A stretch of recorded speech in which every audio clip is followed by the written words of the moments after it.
बहुत पुरानी बात है। छत्तीसगढ़ का राजा मलयनंद अपनी जनता से बहुत प्रेम करता था। उसकी जनता भी उसे बहुत प्रेम करती थी। राजा अक्सर रात के अंधेरे में नगर का हालचाल लेने अपनी वेशभूषा बदल कर निकलता था। आज फिर शाम के अंधेरे में राजा नगर का हालचाल लेने निकला था। तभी उसे 4 लोग आपस में बात करते हुए सुनाई दिए। अरे, हमें इस बार बड़ी चालाकी से काम लेना होगा। पिछली बार कुछ कमी रह गई थी, लेकिन इस बार कोई कमी नहीं छोड़ना है। बिल्कुल, नगर के सबसे बड़े व्यापारी का माल हमारी झोली में होगा। बस हमें वक्त का सही अनुमान लगाना होगा। जरा धीरे बोलो, कोई हमारी बात सुन ना ले। मैंने सुना है राजा ने अपने जासूस छोड़ रखे हैं और वो खुद भी गरीबों के भेष पे इधर उधर घूमा करते हैं। अरे भाई, भला राजा हमारा क्या कर लेगा? वो तो वैसे भी महल में बैठकर आराम की जिंदगी बिता रहा होगा। हमें कोई मौका मिले तो हम राजा के सैनिकों को भी चकमा दे सकते हैं। राजा मलय उनकी बातें बहुत ध्यान से सुन रहे थे। अब उन्हें समझ आ गया था कि ये सब शातिर चोर है और नगर पर इनका खतरा है। तो यही है वो चोर जिनसे पूरा नगर डरा हुआ है, किंतु इन्हें पकड़ा कैसे जाए? रात भी गहरी होती जा रही है। अब मुझे ही उनके पास जाकर कोई तरकीब सुझानी होगी। यही सोचकर राजा उन चोरों के पास ऐसे पहुंचा जैसे कोई राहगीर रास्ते से गुजर रहा हो या वो इस नगर का ना रहने वाला हो। क्या बात है भाई, यहाँ क्या बातें हो रही हैं? इस सुनसान गली में खड़े होकर क्या कोई शिकार पकड़ने की तैयारी हो रही है? अचानक से अंधेरे में किसी अजनबी की आवाज सुनकर वे चारों थोड़ा घबरा गए। लेकिन जब उन्होंने देखा कि ये गंदे कपड़े पहने हुए साधारण सा व्यक्ति है, तो वो सब थोड़ा बेफिक्र हो गए। तू कौन है और तुझे इन सब से क्या लेना देना कि हम कौन हैं और क्या करने वाले हैं? अरे भाइयों, मैं भी तो तुम्हारी ही तरह हूँ। कौन कहता है कि तुम ही इस शहर में अकेले उस्ताद हो? मैं भी एक जमाने से ये काम कर रहा हूँ। वो तो किस्मत ने साथ नहीं दिया, नहीं तो मैं किसी हवेली में ऐशो आराम जी रहा होता। अच्छा, तो तू ये बता, अब तक तूने कौन कौन से बड़े काम किए हैं? मैं तुम्हें ये तो नहीं बता सकता कि मैंने कौन कौन से बड़े काम किए हैं, लेकिन ये बता सकता हूँ कि एक बार मैंने शाही खजाने में हाथ साफ करने की कोशिश की थी, मगर उस वक्त मैं पकड़ा गया। वाह, शाही खजाना! तू तो कोई ज्यादा ही ऊंची उड़ान भरता है। अच्छा, अपनी वीरता का कोई सबूत तो दे। भाइयों, सबूत तो काम के बाद दिया जाता है। अगर आज की रात तुम लोग मुझे अपने काम में शामिल कर लो, मैं तुम्हें अपनी काबिलियत दिखा दूंगा। चलो ठीक है, आज तुम्हारी परीक्षा है। अगर तुम इसमें खड़े उतरे तो तुम हमारे साथ हो जाओगे, वरना अपने जीवन की चिंता तुम खुद कर लेना। राजा उन सभी चोरों के साथ चोरी के उद्देश्य से एक बड़े व्यापारी के घर के बाहर जा पहुंचे। वहां पहुंचकर राजा ने चोरों के सरदार चंदू से पूछा। अच्छा भाइयों, जब हमें बड़ा हाथ मारना ही है तो हमें अपनी अपनी खासियत का पता होना चाहिए। मेरे पास एक ऐसा अच्छा गुण है कि मैं कहीं पर भी खड़ा होकर ये सुनकर बता सकता हूँ कि सोना, चांदी, हीरे, मोती और कीमती खजाना कहाँ पर छुपा है।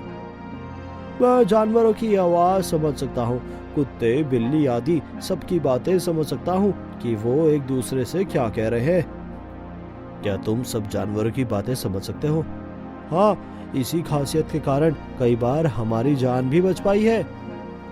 मैं बिना चाबी के कोई भी ताला खोल सकता हूँ, चाहे वो लोहा, पीतल या चांदी का ही क्यों ना हो।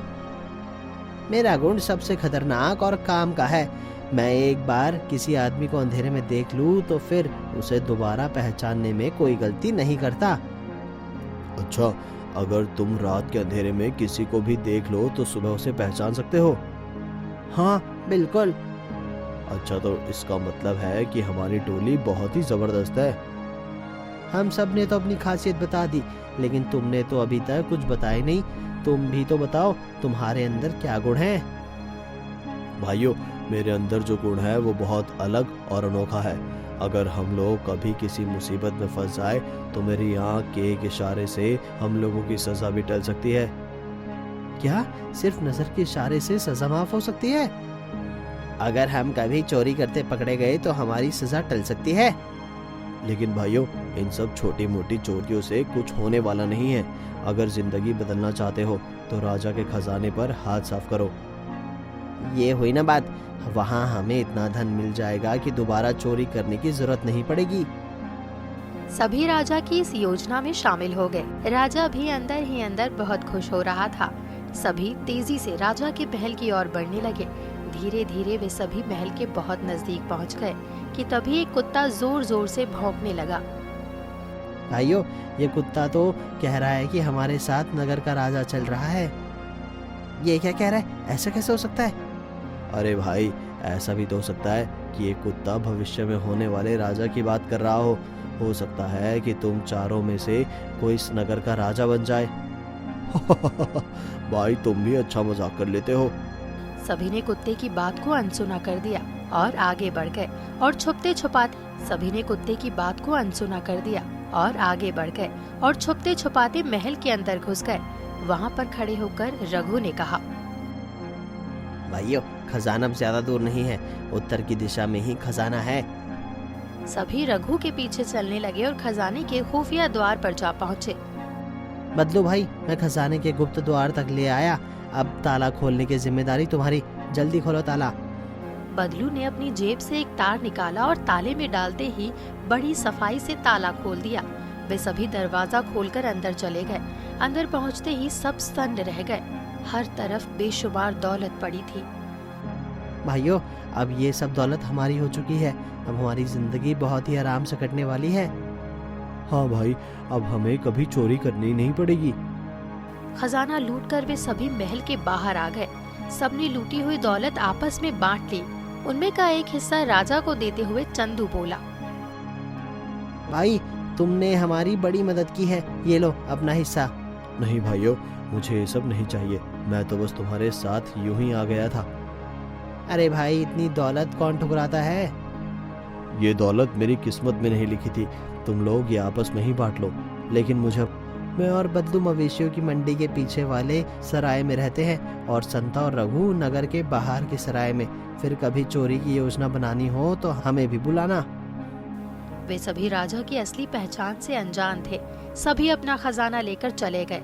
राजा भी दूसरे द्वार से महल जा पहुंचा।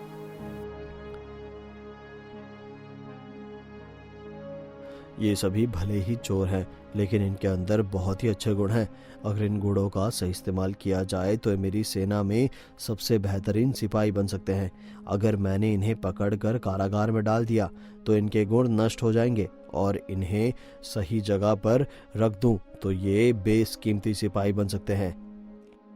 जब सुबह हुई तो पूरे नगर में हंगामा मच चुका था कि राजा का खजाना लूट लिया गया है। सभी मंत्री, सलाहकार व दरबारी सभा में शामिल हो गए। हर कोई अपनी सलाह दे रहा था। महाराज, हमें पूरे नगर में कूच करवा देनी चाहिए। नगर, गली, मोहल्ले सबको छानना चाहिए। अवश्य ही ये किसी महल में शामिल व्यक्ति का ही कार्य है। मुझे अपने नगर के बारे में अच्छी तरह से पता है। मैं जानता हूँ ये चोरी किसने की है और वो चोर इस वक्त कहाँ पर है। क्या महाराज, आप चोरों के बारे में जानते हैं? मंत्री जी, उन चारों के नाम चंदू, बदलू, रघु और संता हैं। कुछ चोर मवेशियों के बाजार के पीछे वाले सराय में मिलेंगे और कुछ नगर के बाहर के सराय में। उन सभी को पकड़कर तुरंत मेरे सामने हाजिर किया जाए। महाराज के बताए हुए पत्ते के अनुसार सभी सैनिक वहां जा पहुंचे और चोरों को पकड़कर महाराज के सामने उपस्थित हुए। उन सभी चोरों के मुख पर डर साफ साफ दिखाई दे रहा था कि उनके नाम ठिकाने राजा के पास कैसे पहुंच गए। तभी संता राजा को बहुत ध्यान से देखकर सोचने लगा, ये महाराज तो बिल्कुल वैसा ही लग रहा है जैसा वो व्यक्ति कल हमारे साथ था। अरे भाइयों, ये वही तो है, हमारा पांचवा साथी जो रात को हमारे साथ खजाना लूटने के लिए आया था। यानी वो कुत्ता बिल्कुल ठीक कह रहा था। वो पांचवा आदि कोई और नहीं बल्कि राजा खुद ही था। अरे तू तो पागल हो गया है। ऐसा कैसे हो सकता है कि राजा खुद ही हमारे साथ चोरी करने के लिए आए? राजा अपने सिंहासन पर बैठकर मुस्कुरा रहा था कि तभी संता आगे बढ़ा और महाराज के पास जाकर बोला, महाराज, मैंने कहा था कि मैं किसी को भी यदि रात के अंधेरे में देख लूँ तो उसे भूलता नहीं हूँ। कल रात को आप ही हमारे साथ थे और हमारे गुण और हमारी खासियत अपनी आंखों से देखे थे। अब हम भी आपकी खासियत देखना चाहते हैं। ये चोर क्या कह रहे हैं? कहीं महाराज क्रोधित होकर इन्हें मृत्यु दंड न दे दे। तुमने बिल्कुल ठीक पहचाना। राजा की इस हंसी से सभी स्तब्ध थे। राजा ने अपने एक सैनिक को इशारा किया और सैनिक तुरंत राजा के इशारे को समझ गया और चारों चोरों की रस्सियां खोल दी। इन चोरों को बंदी बनाने की कोई जरूरत नहीं है। ये लोग चोर ही नहीं बल्कि बहुत गुणी आदमी भी है। राजा ने कल रात बीती सारी कहानी अपने मंत्रियों व दरबारी को सुनाई तो वे चोर घबरा गए और माफी मांगते हुए राजा से कहने लगे, हमें माफ कर दीजिए महाराज, हमने आपको पहचानने में बहुत देर कर दी। हमें एक मौका दीजिए महाराज, हम आपके प्रति हमेशा वफादार रहेंगे। मैं जानता हूँ तुम लोग चोर हो, लेकिन तुम्हारे अंदर बहुत अच्छे गुण हैं और यही काबिलियत तुम हमारे नगर के भलाई में लगा दो तो तुमसे बढ़कर कोई नहीं हो सकता। महाराज, हम आपके बताए हुए सभी कार्य करने के लिए तैयार हैं। सुनता, तुम अंधेरे में किसी को पहचान सकते हो तो तुम मुख्य द्वार के मुख्य सैनिक रहोगे। बदलू, तुम बिना चाबी के ताला खोल सकते हो तो मैं तुम्हें खजांची नियुक्त करता हूँ। हमें भी अपनी सेवा का मौका दे महाराज। चंदू, तुम जानवरों की भाषा समझ सकते हो तो तुम हमारे महल के सभी घोड़े, हाथियों व अन्य जानवरों की देखभाल करोगे। और रघु, मैं तुम्हें महल के खजाने की रखवाली करने का कार्य सौंपता हूँ। हम सभी आपका ये उपकार कभी नहीं भूलेंगे महाराज।